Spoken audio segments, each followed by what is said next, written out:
Bonjour, bienvenue dans ce nouveau vlog sur Éric Zemmour et les chrétiens. On va en parler, mais avant ça, quelques nouvelles de la chaîne, parce que vous êtes sur un vlog, et un vlog, bah ouais, ça sert à ça. Le mois de novembre a été assez riche sur la chaîne avec deux contenus, dont un peu spécial.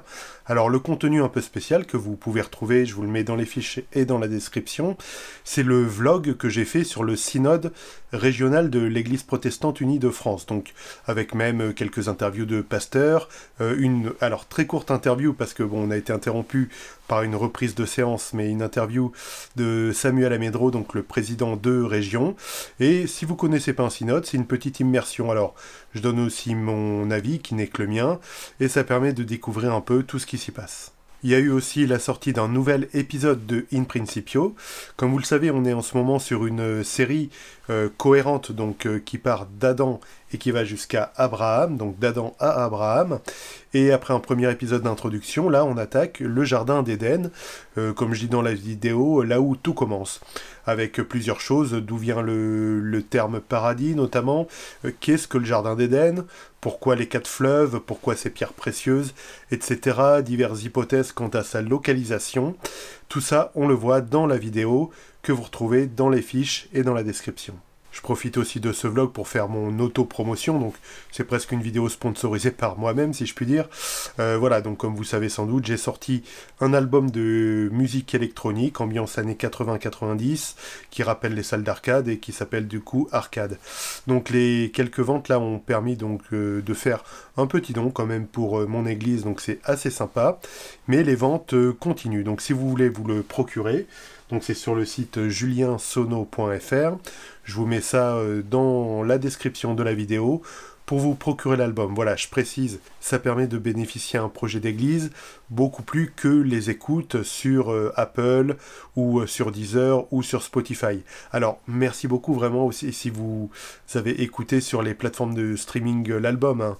Mais c'est vrai que c'est très bien pour écouter, mais les revenus sont, malgré le certain succès, notamment sur Apple et sur Spotify, ils tournent vraiment très bien, mais malgré ça, ça rapporte vraiment pas des masses. Donc si vous voulez vraiment soutenir, n'hésitez pas à vous le procurer. En plus c'est un très bel objet, fait en collaboration avec vraiment une graphiste professionnelle, style empaquetage de mini vinyle, voilà. Donc tout est dans la description pour vous procurer Arcade et en même temps avoir tous les bénéfices reversés pour l'Église protestante unie de Cergy. Dernier détail sur la chaîne, j'avais annoncé pour le mois de novembre un nouvel épisode de Bible et Terre Sainte dédié à la stèle de Mécha.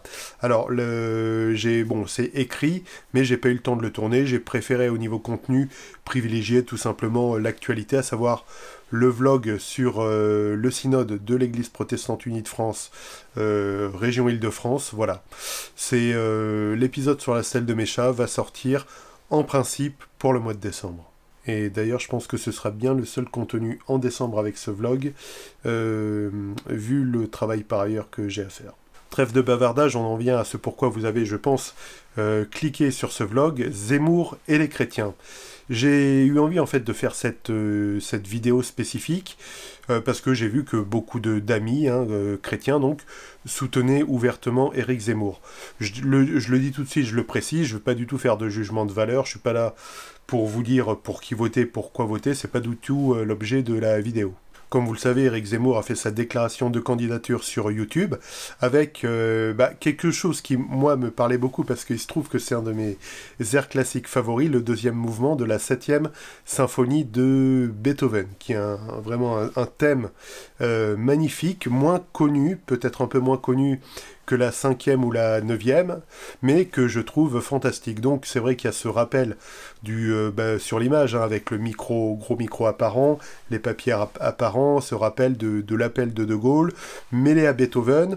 À titre personnel, je sais que beaucoup ont trouvé ça raté, lugubre, mais à titre personnel, sur la forme, j'ai beaucoup aimé.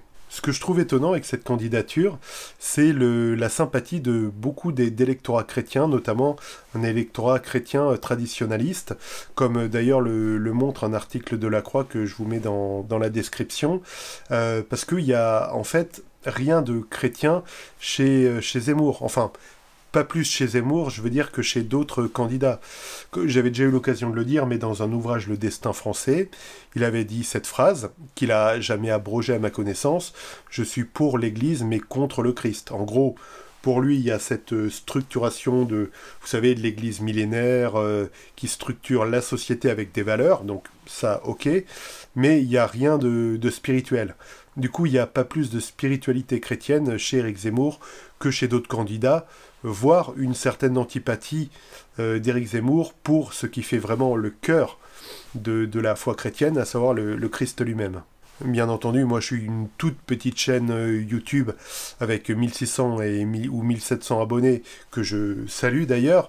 Du coup, je n'aurai jamais l'oreille d'Éric Zemmour, mais je serais curieux que quelqu'un puisse peut-être lui poser la question, peut-être que des médias comme La Croix justement s'en chargeront au fil de la campagne, sur cette phrase qu'il avait écrite alors il y a longtemps, dans Un destin français, cette fameuse phrase: « Je suis pour l'Église mais contre le Christ », qu'il s'explique justement. Et peut-être s'il ne revient pas dessus, en tout cas, peut-être que l'électorat chrétien prendrait vraiment une douche froide, parce qu'il est vraiment tenu, je le vois sur les posts Facebook de pas mal d'amis chrétiens, il est vraiment tenu en très haute estime. Je trouve que ça rejoint un peu le côté chrétien, version coup de menton autoritaire en fait. J'avais déjà parlé de ça avec tous les faits, vous savez, du christian. Alors j'ai rien contre les Bretons, hein, mais vous savez, du christianisme très traditionnel breton, où voilà, en gros, il y a les valeurs du Christ dont on se sert à des fins politiques, et non vraiment aimer le Christ, prendre son enseignement et infuser ça dans la société. Quelque part, il y a alors je sais pas comment appeler ça, mais presque avec Zemmour, je trouve, hein, c'est ce que je ressens de certaines publications, un syndrome du Messie, voilà. Le Messie pourtant est venu, hein, c'est notre Seigneur et Sauveur Jésus-Christ, mais il y a un peu un syndrome du Messie, à voir que Zemmour pourrait régler tous les problèmes, que tout serait bien avec Zemmour, bref, une hagiographie de ce qu'est Zemmour, et je trouve ça très étonnant de la part de chrétiens prétendument éveillés. Comprenez bien que ce vlog n'est pas une charge contre Éric Zemmour, loin de là. Comme j'avais déjà eu l'occasion de le dire, en fait je l'appréciais en tant que débatteur, polémiste, poil à gratter. Voilà, je trouvais qu'il avait toute sa place, mais pour être candidat à une élection présidentielle, c'est une autre paire de manches. Voilà, peut-être vous-même avez-vous un avis là-dessus, pour Zemmour, contre Zemmour. Voilà, comme on dit, il y aura le verdict des urnes. En tout cas, voilà ce que je voulais dire sur ce phénomène. Pour résumer, je trouve étonnant que des chrétiens soi-disant éveillés aient comme ça presque un culte du Messie qui revient, en voyant Éric Zemmour comme limite, vraiment, regardez parfois les commentaires, limite comme un nouveau Messie qui va régler et balayer tous les problèmes. Ça me semble excessif. Je vous dis à très bientôt, votez pour qui vous voulez, et surtout, soyez abondamment bénis. Ciao.